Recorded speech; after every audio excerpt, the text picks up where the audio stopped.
وَإِذَا رَأَيْتَهُمْ تُعْجِبُكَ أَجْسَامُهُمْ، جب اے نبی آپ انہیں دیکھتے ہیں ان کے جسم آپ کو بڑے اچھے لگتے ہیں، بڑے تن و توش والے ہیں۔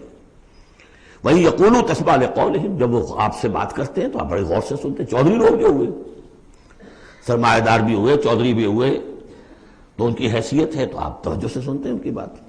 كَأَنَّهُمْ خُشُبٌ مُّسَنَّدَةٌ، اے نبی یہ تو ان سوکھی لکڑیوں کے مانند ہیں جو اپنے بل پر نہیں کھڑی ہوا کرتی، انہیں ٹیک لگا کر کھڑا کیا جاتا ہے۔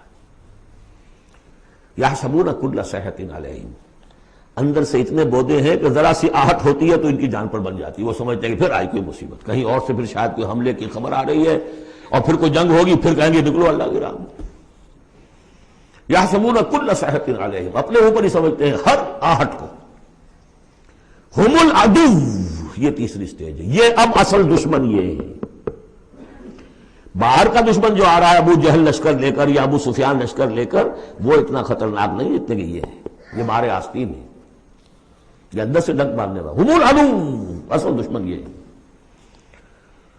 فاحذرہم، ان سے بچ کر رہو، چوکس رہو، چوکنے رہو، چاہے معاف کرتے رہو، یہ بات دوسری ہے۔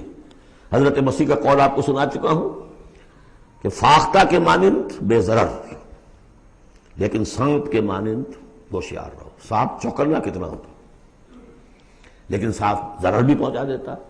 تم چوکنے تو ویسے رہو جیسے سانپ ہوتا ہے، بے ضرر ایسے رہو جیسے کہ فاختہ ہوتی ہے۔ حضور کی یہی شان تھی، جس نے آگے جھوٹی قدم کھائی جدا، ٹھیک ہے بھائی جاؤ، ٹھیک ہے، مروت، شرافت، جس پر کہ پھر اللہ کی طرف سے گرفت بھی آ گئی۔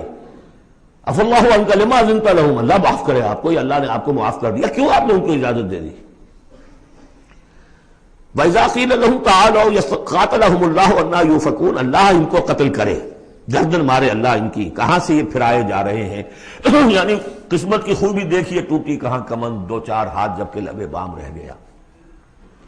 محمد کا زمانہ نصیب ہوا صلی اللہ علیہ وسلم، ان کی دعوت پر لبیک کہنا نصیب ہو گیا، یہ نصیب اللہ اکبر لوٹنے کی جائے، لیکن کہاں سے یہ واپس پھرے، کس جگہ کمن ٹوٹی ہے۔